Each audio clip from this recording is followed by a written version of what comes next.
sejahtera buat kita semua. Saya Mirah Sumirat, Presiden Asosiasi Serikat Pekerja Indonesia atau Aspek Indonesia, yang juga bagian daripada kawan sahabat daripada kawan Konfederasi Serikat Pekerja Nasional atau SPN.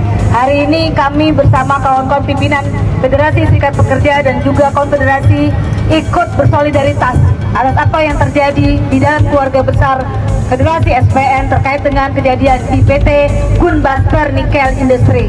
Kawan-kawan, yang sesungguhnya terjadi adalah akibat regulasi yang dikeluarkan oleh pemerintah Pak Joko Widodo, yaitu memberikan karpet merah kepada kawan-kawan investor, entah itu investor asing maupun investor lokal. Ini menjadi bukti yang sangat nyata. Ini adalah bom waktu dan akan terus besar.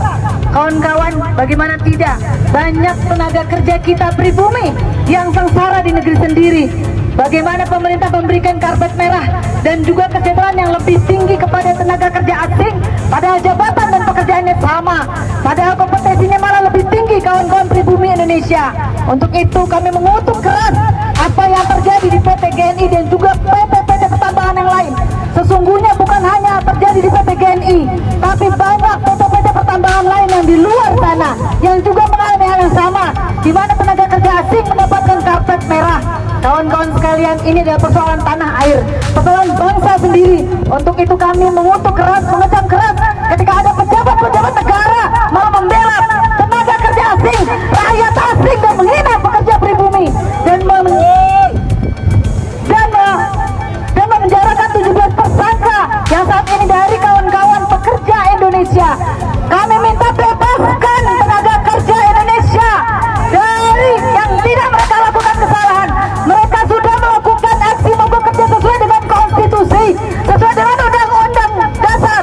Kawan-kawan, untuk itu hari ini kami berharap pemerintah untuk mencabut regulasi, memberikan karpet merah, memberikan semua kesejahteraan kepada tenaga kerja asing yang sesungguhnya itu sangat diskriminasi dan sangat bertolak belakang dengan isi daripada Undang-Undang Dasar 45. Terima kasih, terus berjuang kawan-kawan yang di SPN, yang di pertambangan untuk menuntut keadilan. Saya minta pemerintah, pihak istana jangan menutup pintu untuk kawan-kawan untuk nanti bertatap muka. Terima kasih. Assalamualaikum warahmatullahi wabarakatuh. Waalaikumsalam. Ini di awal baru pertama Pak, diam Bapak. Saya akan sampaikan sama orang-orang itu, dan ini bukti. Karena kita bicara hukum, bicara bukti Pak. Mana Gus? Tidak bisa. Karena kenapa suruh bisa bicara? Aku suruh. Ini disuruh tunggu, aku suruh baru suruh diam. Dan jangan Bapak ini jadi provokasi di sini. Ini kata kerjaan yang tidak jelas semua ini Pak. Kita bicara yang terbuka saja kok. Jadi banyak hal Pak. Kalau memungkinkan Pak, ada perjalanan dinas, jangan cuma Jakarta Pak. Dalam daerah itu wajib. Untuk apa di Jakarta? Saya mantan DPRD Pak. Apa kontribusi dari pusat untuk kita? Tapi daerah sana itu daerah kaya. Kenapa tidak anggota DPR turun ke sana? Ayo kita bareng-bareng. Kita melihat langsung tuh areal seperti apa. Jangan kita bicara hoax. Dari sini kita boleh bicara kapan jadwal kita berangkat. Kita laporkan ke Kapolda, Kajati. Mana orang-orangnya Bapak? Ini bukti kenapa tidak diusut. Ada pejabat sekda Pak. Itu memalsukan tanda tangannya bupati. Kenapa tidak diusut itu? Resmi ada laporannya ke saya. Kalau bicara law enforcement, kepastian hukum itu kami butuh, bukan uang. Negeri ini Bapak, saya bukan orang cerdas Pak. Ini Bapak-Bapak ini cerdas.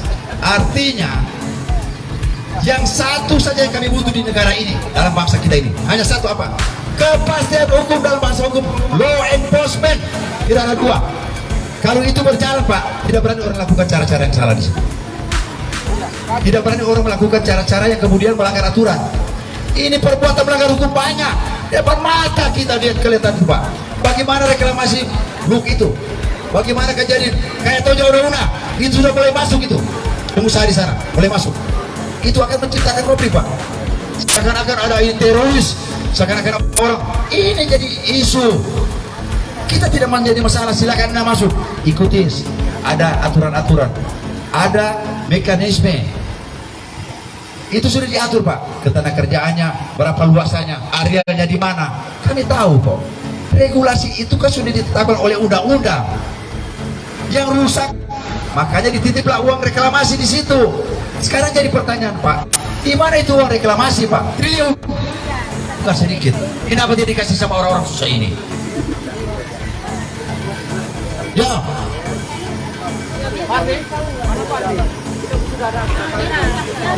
Ya, ini begini Pak, maaf ya. Saya tidak bisa memberikan data kepada Bapak dari hasil investigasi. Tolong Bapak punya hak untuk bagaimana memanggil SDM. Perizinan, ketenagakerjaan, undang di sini. Bagaimana Anda punya fungsi masing-masing? Kan masing-masing OPD punya fungsi. Anak. Terima kasih Pak. Sorry, jangan Bapak tersinggung Pak. Bapak tidak tersinggung tak? Kalau Bapak, alhamdulillah Bapak tidak tersinggung. Kalau Bapak tersinggung karena saya bayar Pak. Cuma saya Bapak tidak tersinggung. Terima kasih. Kalaupun ada kata yang kurang bagus dan tempat ini saya minta maaf. Terima kasih. Assalamualaikum warahmatullahi wabarakatuh. Ya, demikian tadi unek-unek dari Kak Aceh. Terima kasih Pak. Saya apresiasi sama Pak Nyoman Slamet ya. Ya, beliau gentle menerima kami di sini bersama kawan lama ini Pak. Komisaris Polisi Romi Gafur, kawan lama. Kak Agus ditunggu agar kita bisa audiensi di sana. Jadi tadi banyak hal-hal yang dibicarakan. Kalau pepatah bilang semut di seberang lautan tidak kelihatan, gajah di pelupuk mata. Donggala Palu Pak masih banyak membutuhkan perhatian Bapak. Iya ini Pak Agus. Termasuk kegiatan-kegiatan ilegal tambang Pak yang kami sinyalir di Donggala, di Dalaka. Banyak Pak, nanti akan saya sampaikan sebentar di sana.